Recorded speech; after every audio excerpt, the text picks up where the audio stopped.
The bridge of the Zephyrian dreadnought times eternal victory times hummed with the quiet efficiency of a well-oiled machine. Admiral Kethvar stood before the massive view screen, his forearms crossed behind his back as he studied the holographic display floating before him. 847 worlds, each one marked with the crimson symbol of conquest, each one now bowing to the might of the Zephyrian Empire. 3,000 years of systematic expansion had brought them to this moment.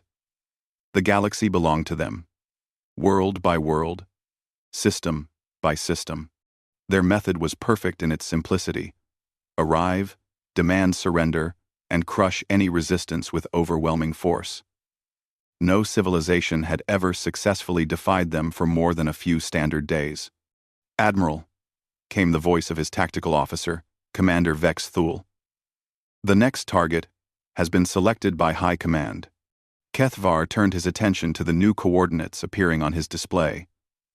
A small yellow star in the outer rim of the galaxy, barely worth notice except for the single habitable world orbiting it. The planet appeared blue and green from their long-range scans, covered mostly in water with several large landmasses. "What do we know about the inhabitants?" Kethvar asked, his voice carrying the bored tone of someone who had asked this question hundreds of times before. Vex Thule consulted his datapad. "The species calls itself human, Admiral, pre-faster-than-light civilization. They have developed nuclear weapons but have not yet achieved interstellar travel.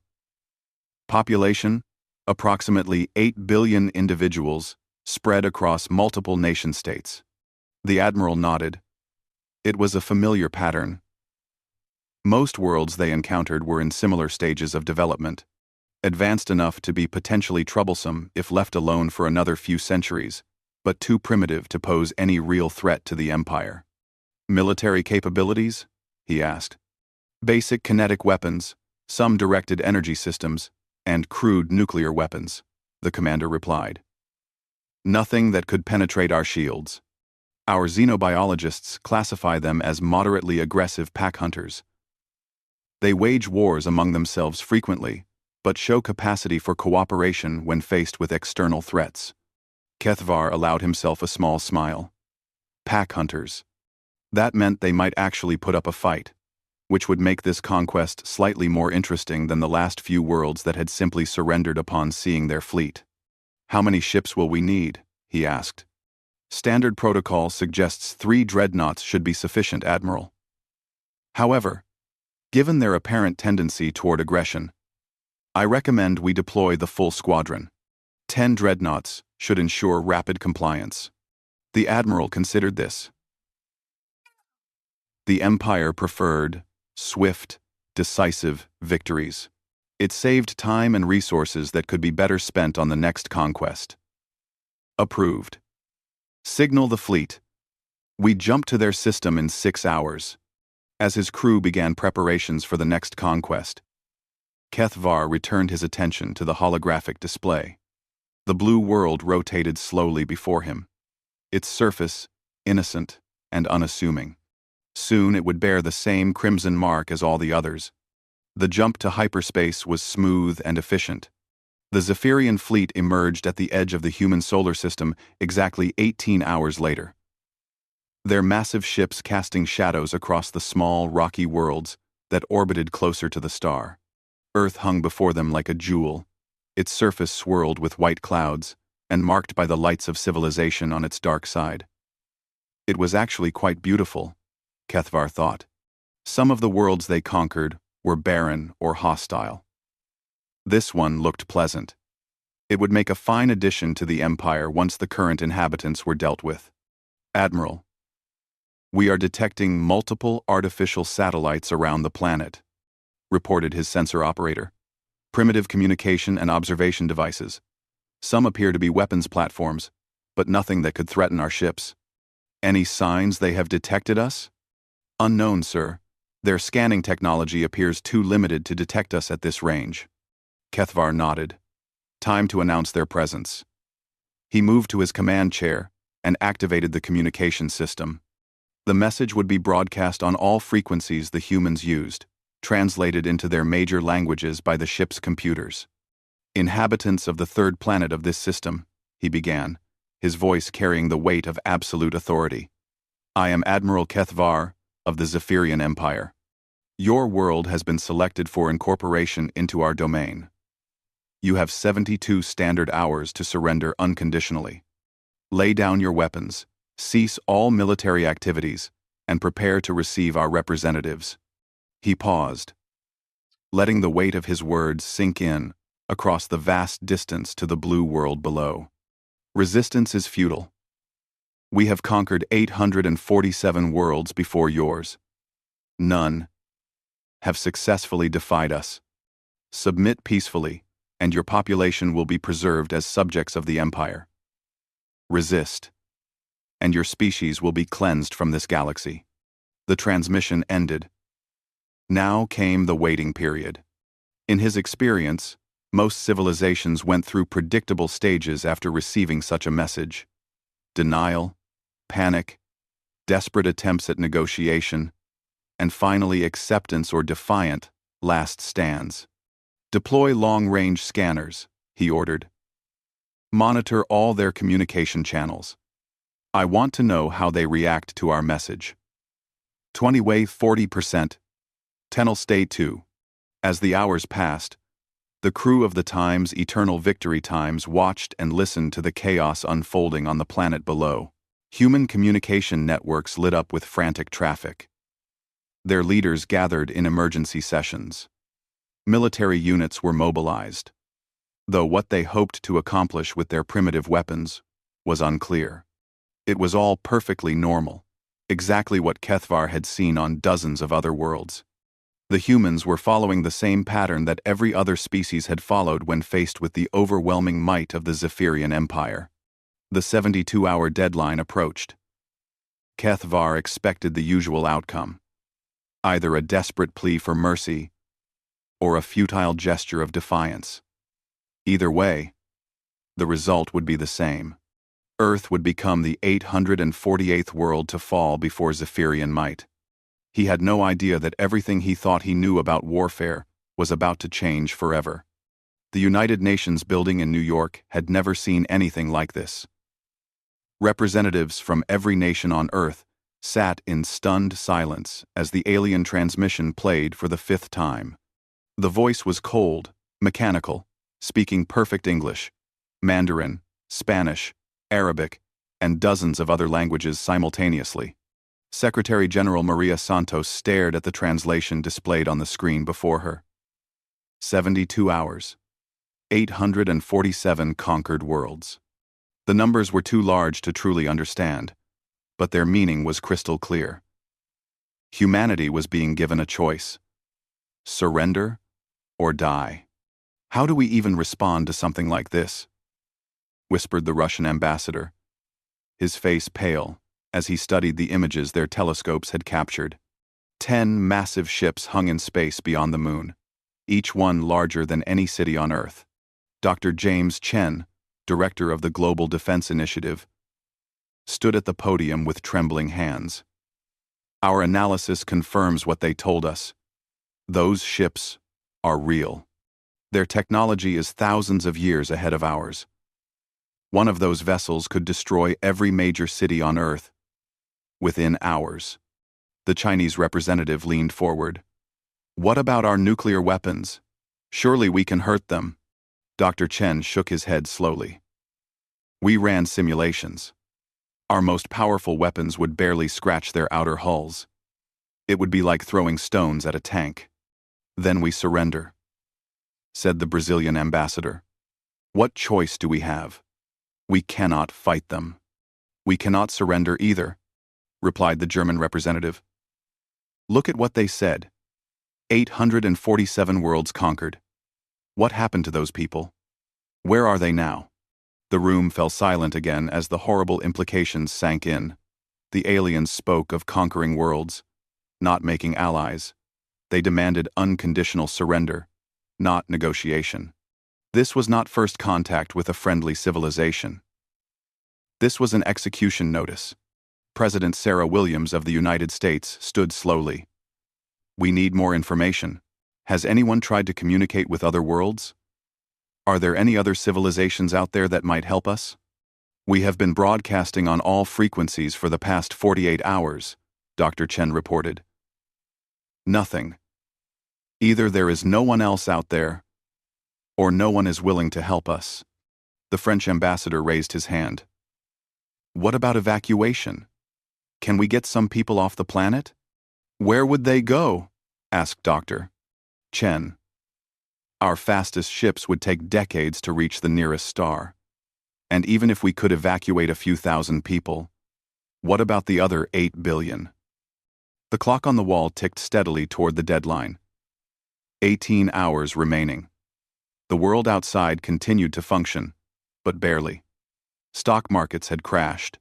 Emergency services were overwhelmed. Millions of people had simply stopped going to work, choosing instead to spend what might be their final hours with their families.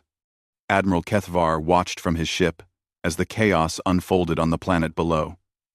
Human communication networks buzzed with desperate activity. He had seen this pattern many times before. First came denial, then panic, then desperate bargaining, and finally either submission or a meaningless gesture of defiance. Any response from their leadership? He asked, his communication officer. Nothing directed at us, Admiral. They appear to be in communication with each other, but have not attempted to contact our fleet. This was slightly unusual. Most civilizations tried to negotiate, to buy time, to find some way out of their impossible situation. The humans seem to be ignoring the Zephyrian fleet entirely. Perhaps they do not understand the seriousness of their situation, suggested Commander Vex Thull. Their technology is quite primitive. Kethvar nodded. It was possible. Some civilizations were simply too backward to comprehend what they were facing until it was too late. Continue monitoring their communications. I want to know the moment they try to contact us. AFU. AFU. AFU. AFU. Back on Earth, the emergency session continued. 12 hours remained.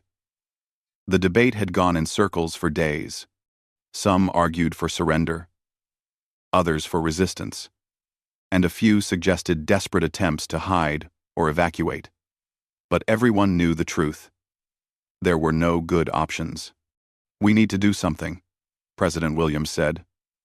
We cannot just sit here and wait to die. What do you suggest? Asked the Indian representative.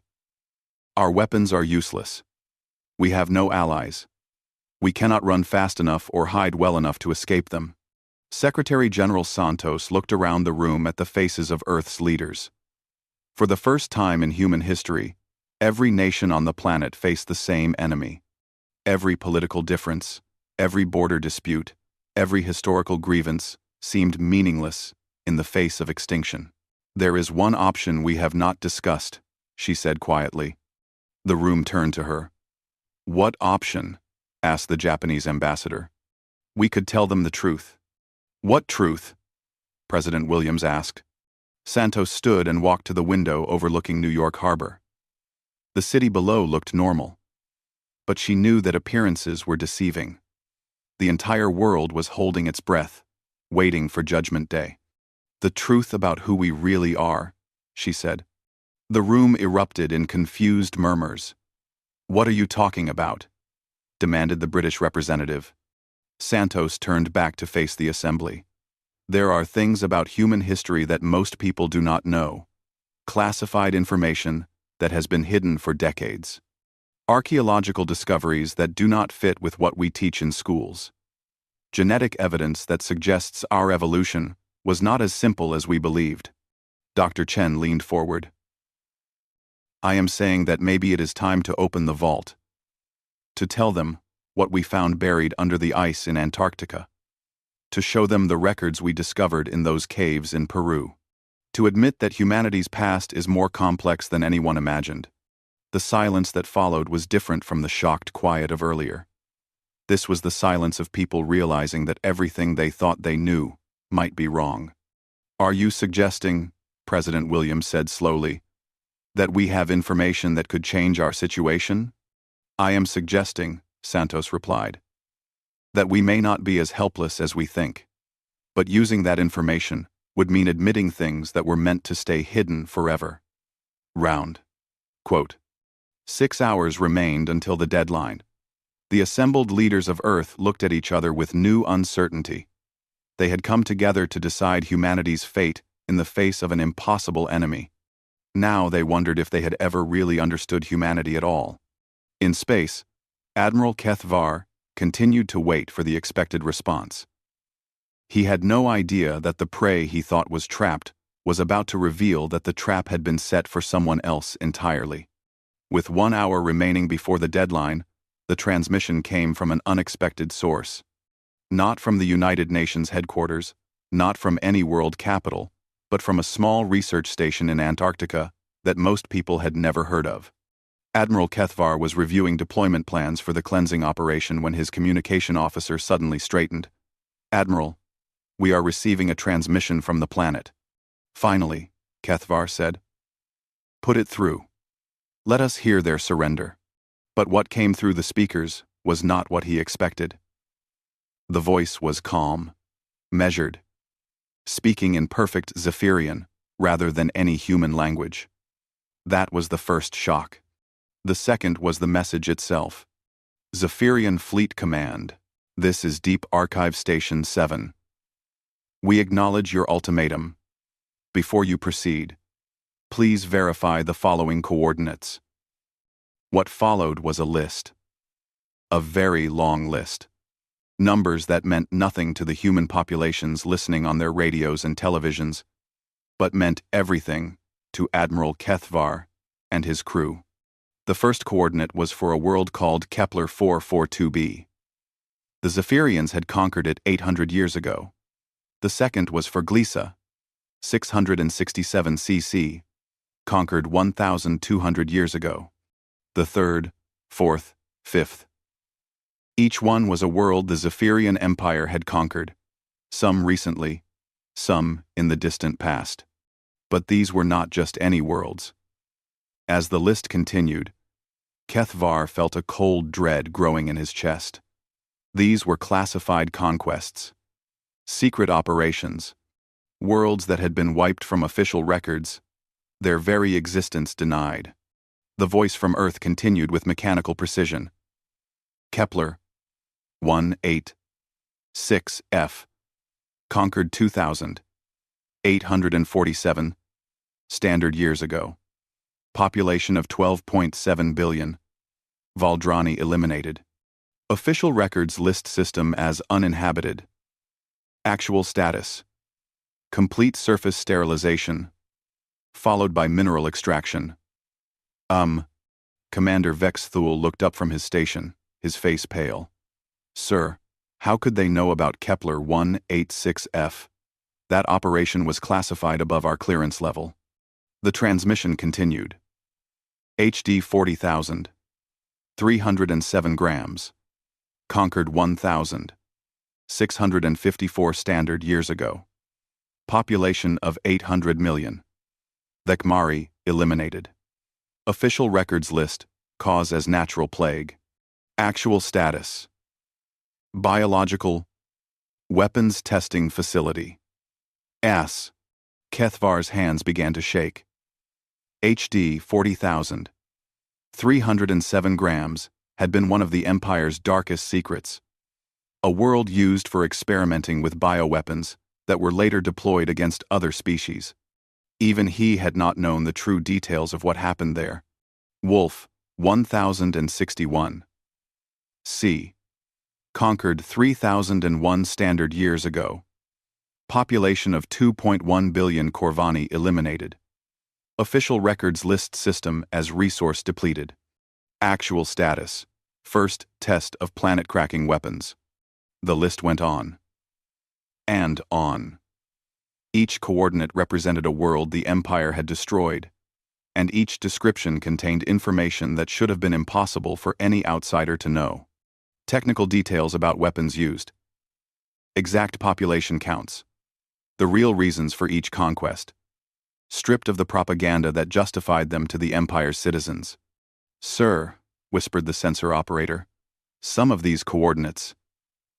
They are worlds conquered before my great-grandfather was born. How could these humans know about events from 3,000 years ago? Kethvar did not answer. He was too busy listening to coordinates that made his blood freeze. Black sites, where the Empire tested new weapons on living populations. Secret facilities where they developed biological agents. Hidden worlds where they conducted experiments that violated every treaty and law in the galaxy. The transmission continued for 17 more minutes. When it finally ended, the voice from Earth delivered its conclusion. Complete list verified. 847 conquered worlds. 1,247 billion sentient beings eliminated. We know what you did to them. We remember. And we are not alone. Thaxant. We MB. Common. Then silence. The bridge of the times, eternal victory times, was completely quiet, except for the hum of the engines. Every officer stared at their stations, afraid to look up, afraid to speak. They had just heard their empire's entire history of war crimes read back to them by a species that was supposed to be primitive. How? Commander Vexthul finally whispered. How is this possible? Kethvar activated his communication system with shaking hands. All ships. Emergency conference. Command staff to report immediately. Within minutes, the holographic forms of 9 other ship captains appeared around the conference table. All of them looked as shaken as Kethvar felt. Did everyone receive that transmission? He asked. Nods all around.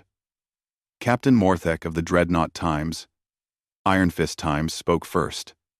Admiral, that information. Some of it comes from files that were sealed in the Imperial Archives. Files that require the highest clearance to access. How could these humans have gotten hold of such data?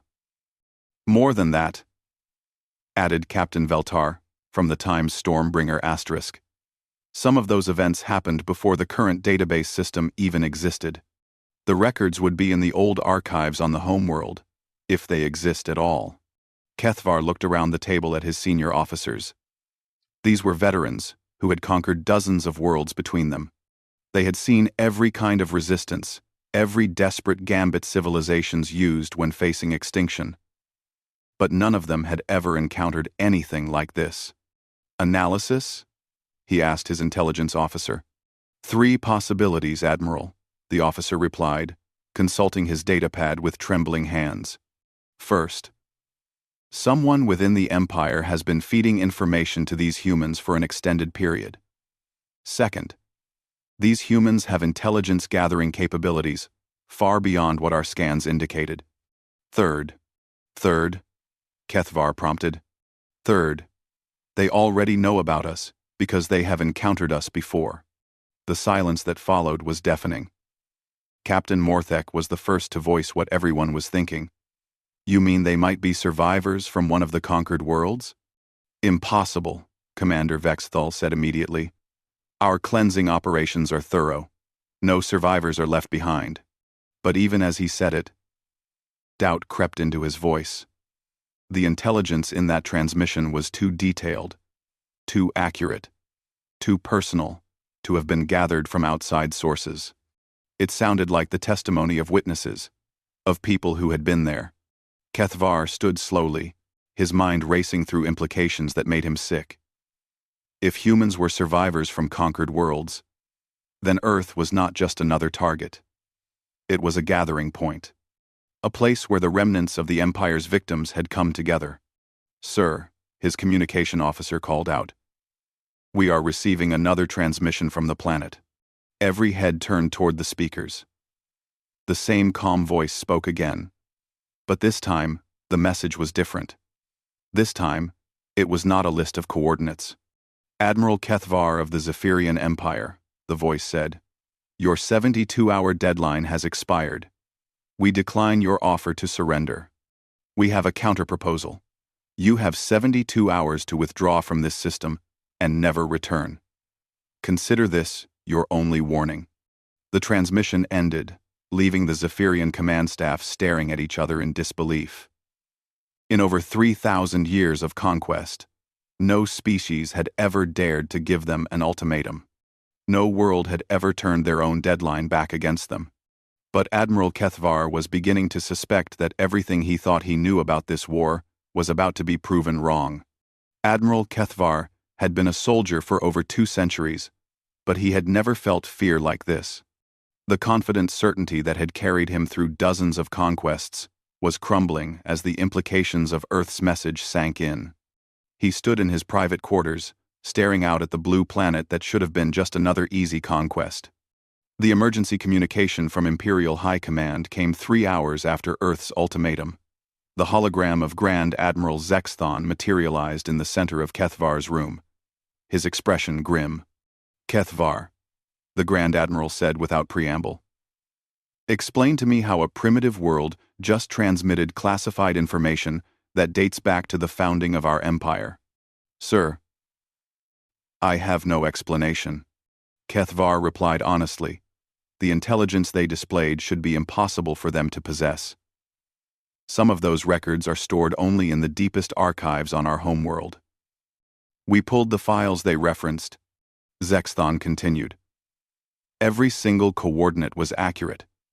Every population count was correct. Every detail about our classified operations was perfect.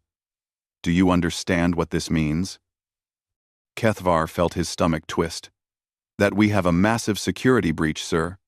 Worse than that," the Grand Admiral said. "We have been compromised for possibly thousands of years without knowing it. The intelligence division is in chaos. Half the High Command is demanding we glass that planet immediately. The other half wants to know how they got that information before we do anything." "What are my orders, sir?" Zexthon was quiet for a long moment. "Hold position. Do not engage until we understand what we are dealing with. We are sending specialist teams to investigate the source of their intelligence." As the transmission ended, Kethvar realized that for the first time in his military career, the Zephyrian Empire was afraid, not of human weapons or human ships, but of human knowledge. On Earth, in the depths of the Antarctic Research Station, Dr. Elena Vasquez stood before a massive vault door that had been sealed for 50 years. Secretary General Santos stood beside her, along with representatives from 12 major nations and the heads of every intelligence agency on the planet. "Are you certain about this, Elena?" Santos asked. "Once we open this door, there will be no going back." "Doctor," Vasquez nodded grimly. "The Keepers left very specific instructions. If Earth was ever threatened by the Zephyrian Empire, this vault was to be opened. They said we would know when the time was right." "The Keepers?" asked President Williams. "You still have not explained who they were." "That is what we are here to find out," Dr. Vasquez replied as she entered the final access code. The massive door slid open with a hiss of escaping air, revealing a chamber that extended far back into the Antarctic ice. The walls were lined with storage devices that hummed with barely audible energy, and in the center of the room stood a series of stasis pods. But it was the walls that made everyone gasp. They were covered with star charts, technical diagrams, and what looked like historical records spanning thousands of years. And written at the top of the largest display, in symbols that somehow everyone could read despite never having seen them before, were the words, "Memorial to the Fallen Worlds." "My God," whispered the British representative. "How long has this been here?" Dr. Vasquez consulted the records she had inherited from her predecessor. "The earliest entry in our files dates back to 1823, when the first research station was built here. But the vault itself is much older, possibly thousands of years old." They moved deeper into the chamber, past displays that showed the destruction of world after world. Each one was documented in horrifying detail: population counts, military capabilities, the exact methods used to exterminate the inhabitants, and the resources extracted afterward. "This is impossible," said the head of the CIA. "How could anyone have compiled all this information? Some of these events supposedly happened before human civilization even existed." President Williams stopped in front of one particular display. It showed a world with blue oceans and green continents, very similar to Earth. The designation read, Kepler 442b, former Terran colony. Below it was a date from 800 years ago and a brief description. Population 2.4 million humans. Colony established 1,200 years ago. Evacuated 847 survivors before Zephyrian arrival. Terran colony, she said slowly. Elena, what does this mean? Dr. Vasquez moved to another display, her face pale. I think it means that humans did not evolve on Earth. We came from somewhere else. 1. The chamber fell silent as the implications hit everyone at once. Secretary General Santos walked to the central console and activated what appeared to be a historical database. Images began flowing across the screens around them.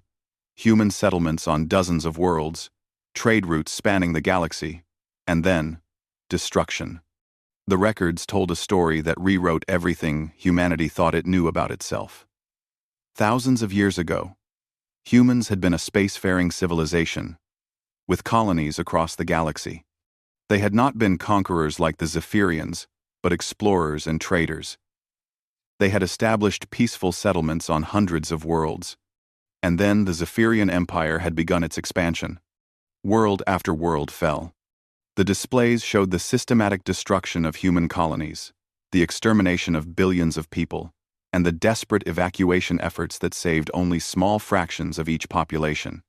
The survivors had scattered across the galaxy, some hiding on remote worlds, others drifting in space aboard generation ships, all of them carrying one common mission. Remember, the Keepers. Dr. Vasquez said softly, understanding flooding her face. They were the survivors, the ones who escaped the destruction of the colonies and made it to Earth. They have been hiding here, watching, and waiting for this moment. Waiting for what moment?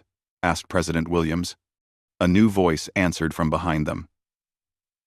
They turned to see several figures emerging from the stasis pods, their bodies showing the effects of long suspension, but their eyes bright with purpose. Waiting for the Zephyrians to find us again, said the woman who had spoken. She was elderly, but moved with obvious strength and determination. My name is Sarah Chen Nakamura. I am the current keeper of the archive. My ancestors fled the destruction of Kepler. 442b 800 years ago. You are human? Asked Santos. We are all human, Sarah replied, gesturing to the other figures emerging from stasis.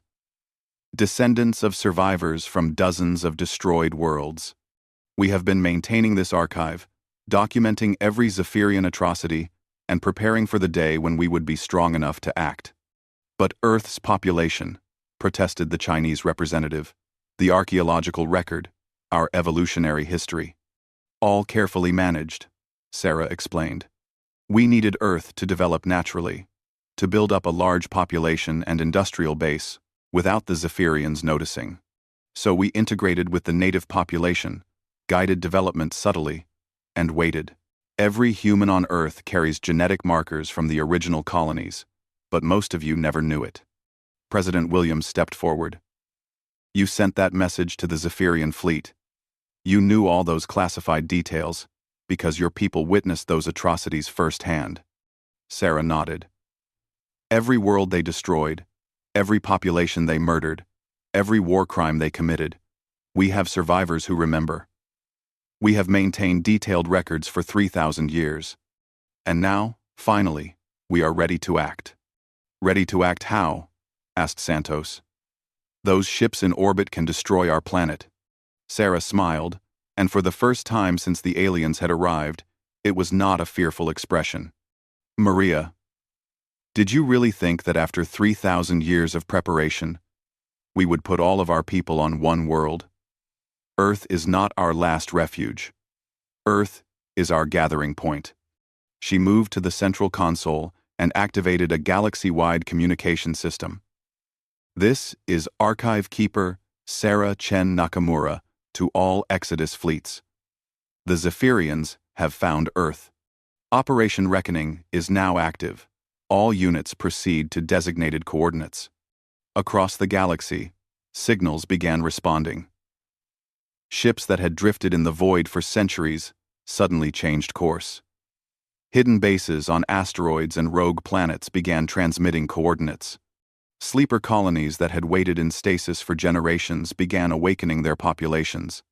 Admiral Kethvar's sensor officer looked up from his station with a confused expression. "Sir, we are detecting multiple hyperspace signatures. Ships are appearing throughout the system. But these were not Zephyrian ships." As Admiral Kethvar watched in growing horror, vessel after vessel emerged from hyperspace around his fleet. Ships of human design, but built with technology that matched or exceeded Zephyrian capabilities. Ships that should not have existed. "Admiral," his communication officer said with a shaking voice, "we are receiving a transmission from the lead vessel." Quote, 19.4. 8 Buddy. "With my vermunning, we are receiving a chi." Sarah's voice came through the speakers, calm and implacable. "Admiral Kethvar, this is Sarah Chen Nakamura, keeper of the archive and representative of the human diaspora. You are now surrounded by the combined fleets of every world you thought you had destroyed. We are here to collect a debt that is 3,000 years overdue." Admiral Kethvar stared at the tactical display in disbelief. Where moments before his 10 dreadnoughts had commanded empty space around a defenseless world, now over 300 ships surrounded his fleet. Ships that his sensors indicated were not only real, but technologically superior to anything in the Zephyrian arsenal. "How is this possible?" he whispered, but he already knew the answer. 3,000 years. 3,000 years of scattered survivors, working in secret, building, preparing, and waiting for this moment. His communication officer's voice cracked as he spoke. "Admiral, we are receiving thousands of transmissions. Ships are identifying themselves as survivors from every world we have conquered in the past 3 millennia." The main view screen lit up with a grid of faces. Humans, but not just humans. Other species too. Aliens from worlds the Empire had supposedly cleansed completely. A blue-skinned Valdrani from Kepler 186F. A crystalline Thekmari from HD 40,307 grams. Representatives from species that should have been extinct for centuries. Sarah Chen Nakamura's face appeared in the center of the grid. "Admiral Kethvar, let me introduce you to the real galaxy, the one your empire tried to erase. This is impossible," Kethvar said, activating his own communication system. "Our cleansing operations were thorough. No populations survived our conquests." "No," Sarah replied calmly. "Your operations were predictable. After the first few worlds, we learned your patterns. We developed evacuation protocols. We built hidden ships, secret bases, and underground networks. For every world you destroyed, we saved a remnant. Small numbers, yes, but enough." A new face appeared on the screen. A tall, elegant alien, with silver skin and 4 arms, very similar to the Zephyrians themselves. "I am Ambassador Kek Thul of the Corvani Remnant Fleet," the being said. "You destroyed our homeworld 3,000 years ago. We have spent every day since then preparing for this moment." Admiral Kethvar felt his world crumbling around him. "The Corvani? But you were the first world we conquered. The beginning of our empire. There cannot be any survivors. Your greatest mistake," Kekthul replied, "was assuming that any species would go quietly into extinction. You gave us exactly what we needed to survive. A common enemy and a shared purpose." More faces appeared on the screen. Dozens of species, hundreds of ships, all representing civilizations that the Zephyrian Empire had declared extinct. Each one had a story of narrow escape, of hidden refuges, of generations spent in preparation for this confrontation. You see, Admiral, Sarah continued, your empire made a fundamental error. You assumed that systematic genocide was a sustainable strategy.